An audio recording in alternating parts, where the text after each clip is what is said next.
மார்ஸுடைய வானம் எப்பவுமே மர்மமான ஒரு சைலண்டோட இருக்கும். ஆனால் சில நேரங்களில் அதோடைய வானத்தில் பழுத்துன்னு சில வெளிச்சங்கள் வரும். யூரோப்பியன் ஸ்பேஸ் ஏஜென்சியுடைய Mars express, ExoMars trace gas orbiter ரெண்டுமே சேர்ந்து ஒரு குறிப்பிட்ட பொருளை பார்த்துருக்கு. இது நம்ம சூரிய குடும்பத்துக்கு சம்பந்தம் இல்லாத ஒரு பொருள். இந்த வீடியோவில் நம்ம அந்த விண்வெளி பாறையை பற்றி ரொம்ப டீப்பாக தெரிஞ்சுக்க போகிறோம். எங்கேருந்து வந்திருக்கோம், எங்கே மறுபடியும் போகும்போது, அதோடைய வேகம் என்ன, கம்ப்ளீட் டேட்டாவை நீங்கள் தெரிஞ்சுக்க போகிறீங்க. நான் உங்கள் எல்பிகே, இது செனிக் ஆஃப் சயின்ஸ்.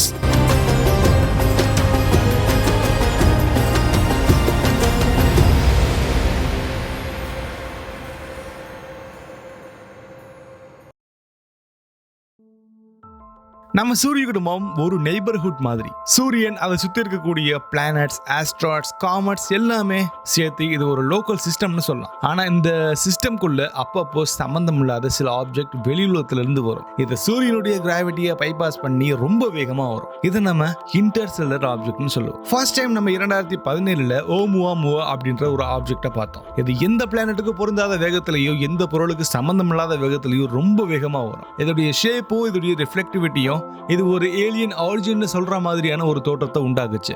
அடுத்ததா 2I போரிசாவ் 2019 ஒரு பியூரான காமெட் மாதிரி இருந்துச்சு.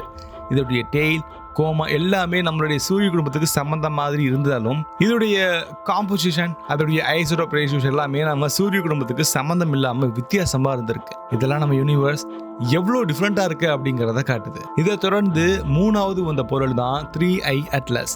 இதோடைய பேத், மூவ்மெண்ட் எல்லாமே நம்ம சூரிய குடும்பத்தை தாண்டி வேற ஒரு இடத்துல இருந்து வந்த ஒரு பொருள் அப்படின்றத கிளியரா காட்டுச்சு. 2019 மார்ச்ல ஹவாயில் இருக்கக்கூடிய astro terrestrial impact last அலால் system, சுருக்கமாக நம்ம அட்லஸ் டெலஸ்கோப் சொல்லுவோம். இந்த டெலஸ்கோப் மூலியமா வானத்துல ஒரு ஃபெயின் மூவிங் டாட்டை பார்த்தோம். முதல்ல இது ஒரு லாங் டைம் பீரியட் காமெட்னு நினைச்சோம். ஆனா இதோடைய ஆர்பிட்டை கால்குலேஷன் பண்ணும்போது இது சூரியனுடைய கிராவிட்டிக்குள்ள மாட்டிக்கிட்ட ஒரு பொருள் அப்படின்றது நமக்கு தெரிய வந்துச்சு. இது வெளியில இருந்து வந்த சில மாதங்கள்லயே வெளியே போகும் அப்படிங்கிறதையும் நம்ம கால்குலேட் பண்ணோம். இதனாலதான் இதுக்கு நம்ம வச்ச பேரு தேர்ட் இன்டர்ஸ்டெல்லர் ஆப்ஜெக்ட் அப்படின்னு சொல்லுவோம். நம்ம அட்லஸ் அப்படின்றதுல கண்டுபிடிச்சதுனால அட்லஸ் அப்படின்ற பேரும் இதில் நம்ம சேர்த்துக்கிட்டோம். இதோடைய எக்ஸென்ட்ரிசிட்டி வேல்யூ 2.4. ஒரு க்ளோஸ்டு ஆர்பிட்டுக்கு எக்ஸென்ட்ரிசிட்டி 1க்குள்ள தான் இருக்கும். ஆனால் இதுக்கு 2க்கு மேலே இருக்கிறனால இது ஒரு பவுண்ட் ஆப்ஜெக்ட் இல்லை அப்படிங்கிறது நமக்கு தெரிய வந்துச்சு. இதோட எஸ்டிமேட்டட் வெலாசிட்டி ஒரு செகண்டுக்கு 71 கிலோமீட்டர். அதாவது ஒரு செகண்ட்ல 71,000 மீட்டர் அதோடைய பயணப்பாதை வேகமா இருக்கும். அதாவது நம்ம பூமிக்கு சூரியனுக்கும் நடுவுல இதை வச்சு இதை நம்ம போவிட்டோம்னா அந்த டிஸ்டன்ஸை 5 மணி நேரத்திலேயே இது கடந்துடும். ஸோ அவ்வளோ வேகமான ஒன்று. இந்த வேகத்தில் பாஞ்ச ஒரு பொருளை மார்ஸை சுற்றி இருக்கக்கூடிய ஒரு சேட்டலைட்ஸ் டிடெக்ட் பண்ணுதுன்னா அது உண்மையிலேயே ரொம்ப ரொம்ப பிரில்லியண்டான ஒரு மேட்டர் தான். யூரோப்பியன் ஸ்பேஸ் ஏஜென்சியுடைய மார்ஸ் எக்ஸ்பிரஸ் ஆர்பிட்டர் 2003 லான்ச் பண்ணப்பட்டிருக்கு. இதோடைய முக்கியமான கருவி ஒமேகா ஸ்பெக்ட்ரோமீட்டர். இன்ஃப்ராரெட் ரேஞ்சில் லைட் சிக்னேச்சர்ஸை ரெக்கார்ட் பண்ணும்போது அதை நம்ம ரொம்ப டீட்டெயிலாக தெரிஞ்சுக்க முடியும். அடுத்து எக்ஸோமார்ஸ் ட்ரைஸ் கேஸ் ஆர்பிட்டர். இது 2016 லான்ச் ஆச்சு. இதோடைய நோமேட் ஸ்பெக்ட்ரோமீட்டர் ரொம்ப சென்சிட்டிவா இருக்கும்.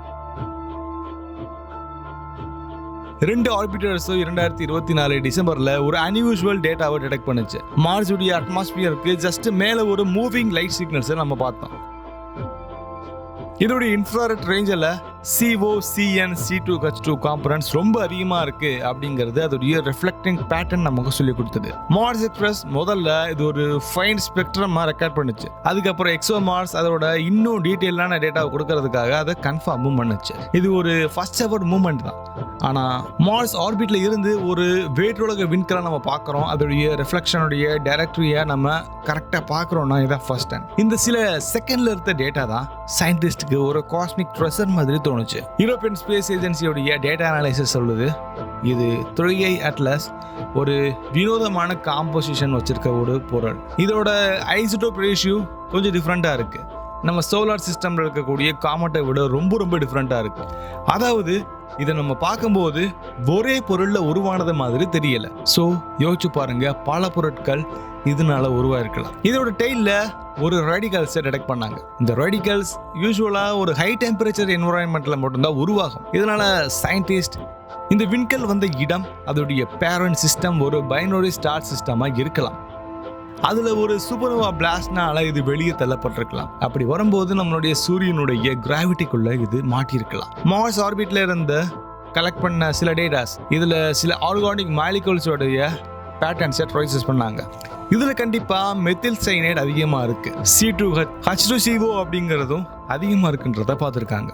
இதெல்லாம் ஒரு அமினோ ஆசிட் மாதிரி, அதாவது லைஃபுக்கான பில்டிங் பிளாக்ஸ். ஒரு ஏலியன் சிஸ்டம்ல இருந்து வந்த பொருள் மார்ஸை சுத்தி அது ஒரு டிஃப்ரெண்டான உயிரினங்கள் வாழ்றதுக்கான கெமிஸ்ட்ரியை வச்சிருக்குன்னா யோசிச்சு பாருங்க, அது எந்த அளவுக்கு ரொம்ப இன்ட்ரெஸ்டிங்கான ஒரு மேட்டர்னு. 3i அட்லஸுடைய ஆரிஜின் ட்ரேஸ் பண்ணும்போது சயின்டிஸ்ட் இந்த சாஃப்ட்வேர் சிமுலேஷன் யூஸ் பண்ணி இதோடைய ட்ராஜெக்டரியை ரிவர்ஸ் ட்ராஜெக்டரி பண்ணி பார்த்தாங்க. அப்படி பார்க்கும்போது இது லைரா கான்ஸ்டலேஷன்ல இருந்து வந்த ஒரு பொருள்.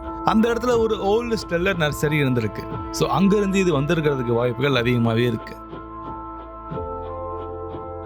அது கரெக்டுனா அங்க அந்த பைனரி ஸ்டார் 12 மில்லியன் வருஷத்துக்கு முன்னாடி கொலாப்ஸ் ஆயிருக்கு. அந்த கொலாப்ஸ்னால சில டெப்ரிஸ் வெளியே தள்ளப்பட்டிருக்கலாம். அதுல ஒண்ணுதான் இந்த 3i அட்லஸா கூட இருக்கலாம். இந்த டெப்ரிஸ் மில்லியன்ஸ் ஆஃப் இயர்ஸா இன்டர்ஸ்டெல்லர் ஸ்பேஸ்ல ரொம்ப வேகமா பயணம் பண்ணிட்டு இருக்கு.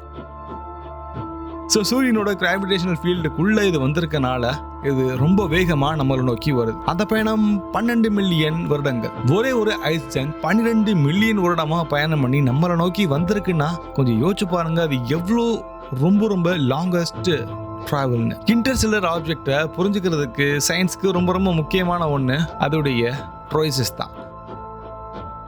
அதுக்கான காரணம் வேற ஒரு சிஸ்டம்ல இருந்து வந்த சாம்பிள் நம்மளுடைய லேப் டெஸ்ட்டுக்கான ஒரு சாம்பிள்னு நம்ம எடுத்துக்குவோம். இதோடைய கெமிக்கல் டைவர்சிட்டியை காஸ்மிக் ஆரிஜினை நம்ம புரிஞ்சுக்கிட்டோம்னா நம்மளுடைய ஓன் சிஸ்டம் உடைய ஆரிஜினை நம்ம நல்லா புரிஞ்சுக்க முடியும். யூரோப்பியன் ஸ்பேஸ் ஏஜென்சி இந்த டேட்டாவை நாசா, ஜாக்ஸா, இஸ்ரோ மாதிரியான பல இடங்கள்ல ஷேர் பண்ணாங்க. இப்போ மார்ஸ் எக்ஸ்பிரஸோடைய சாஃப்ட்வேரும் அப்டேட் ஆகிட்டே இருக்கு. ஸோ அடுத்த ஏதாவது ஒரு ஆப்ஜெக்ட் வரும்போது அதை நம்ம ரொம்ப அழகாக கேப்சர் பண்ண முடியும். ஸோ அந்த அளவுக்கு அட்வான்ஸ்டு மோட்ல இப்போ நம்ம தயாராகிட்டு இருக்கோம். சயின்ஸ் வேர்ல்ட் இப்போ ஒரே ஒரு கேள்வி தான் கேட்குது. இது ஒரு ஆர்டினரி காமெட்டா, இல்லை இது ஒரு ஏலியன் வேர்ல்டுல இருந்து உடஞ்ச ஒரு சின்ன துண்டா? ஒரு நாள் மனிதர்கள் மார்ஸ்ல நின்று வானத்தை பார்க்கும்போது அந்த வானத்துல ஒரு சின்ன சின்ன ஒளிகள் தெரிஞ்சாலும் அது என்னன்றதை நம்ம டீட்டெயில்டா பார்ப்போம். இது நம்மளுடைய சயின்ஸோட நம்பிக்கை. 3i அட்லஸ் நம்மளை கிராஸ் பண்ணிட்டு போனாலுமே அது கொடுத்துட்டு போன ஒளி, அதனால நம்ம எடுத்த டேட்டாஸ் பல 100 வருடங்கள் நம்ம கூடவே இருக்கும். ஸோ இது உண்மையிலேயே ஒரு ட்ரெஷர் மாதிரி. ஒரு புக்கில் இதை நம்ம சேவ் பண்ணி வச்சிருக்கோம்.